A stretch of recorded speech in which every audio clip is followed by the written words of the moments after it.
Bueno, bienvenidos a una nueva semana del Mundo Revuelto, una nueva semana de vídeos, una nueva semana de actualidad intensa, actualidad que te interesa, actualidad que te sirve, actualidad que te es útil. En esta nueva semana con lo que ha ocurrido en el fin de semana en el planeta Tierra y con una noticia que monopoliza la actualidad informativa en los últimos días, que va a tener muchos coletazos en los próximos y que genera un peligroso precedente en la comunidad internacional. Ojo con lo que ha ocurrido este pasado fin de semana, más concretamente el viernes por la noche en Quito. Y que es lo que ocurre en este vídeo, en esta imagen, en este momento, en esta reproducción de aproximadamente 20 segundos. Ese que veían ustedes en el suelo es Roberto Canseco, el que hasta el viernes era el encargado de la Embajada de México en Quito. La embajada de este país, de México, fue ultrajada, asaltada, invadida por las fuerzas del orden ecuatorianas el viernes por la noche para arrestar a Jorge Glass, quien fuera vicepresidente de Ecuador durante los gobiernos de Rafael Correa y Lenín Moreno, condenado por la justicia por delitos de corrupción, y una persona que estaba refugiada, había solicitado asilo político en el mes de diciembre en la Embajada de México. Este es el titular. La clave, evidentemente.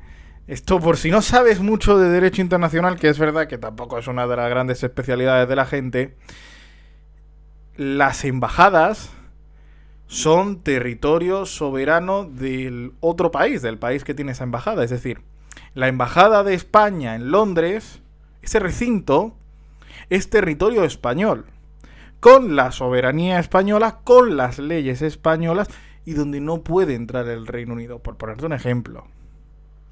La embajada de México en Ecuador es territorio soberano de México. Y ahí no tiene ningún poder Ecuador. Es como si no fuera parte de ese país. Es como una pequeña isla en medio de Ecuador. Eso es verdad que no hay tanta gente que lo sepa. Digo, gente de la calle, no fuera de todo el mundo de las relaciones internacionales. Pero eso es así. Así que lo que ha ocurrido este fin de semana es muy grave.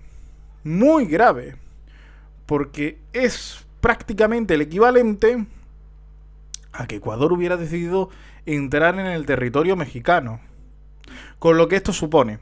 Inmediatamente después, el presidente Andrés Manuel López Obrador dio una orden, la manifestó la canciller Alicia Bárcena, la canciller mexicana, que fue cortar todas las relaciones diplomáticas con el gobierno ecuatoriano, que ya, por cierto, estaban tensas, porque 24 horas antes el presidente de Ecuador, Daniel Noboa, había dado orden a la embajadora mexicana de que debía abandonar ese país. Las tensiones entre Noboa y López Obrador han sido crecientes desde que asumiera su cargo hace muy pocos meses. Recordemos que Daniel Noboa ha asumido su cargo, ha ganado las elecciones en un marco de creciente hostilidad y violencia, hasta el punto de ver cómo se asesinaba a un candidato presidencial, a Fernando Villavicencio, de ver cómo los candidatos que no fueron asesinados, los candidatos que pudieron hacer la campaña, tenían que hacerla con chalecos salvavidas, con chalecos antibalas, quería decir, con chalecos antibalas ante riesgo de ataque por parte de los grupos armados, de los grupos violentos,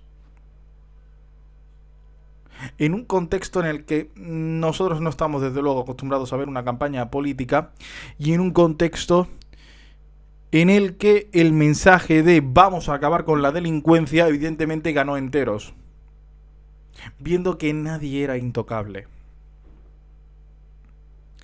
Pero se ha traspasado, desde luego, una línea roja que no se debería haber cruzado jamás, ni en los peores países, ni en las peores dictaduras se ha visto que se asalte la embajada de otro país que sea contrario a tu postura política.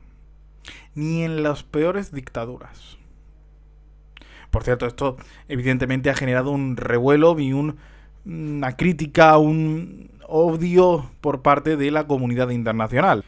Evidentemente todos han salido a hablar, evidentemente todos han salido a decir esto no nos parece bien.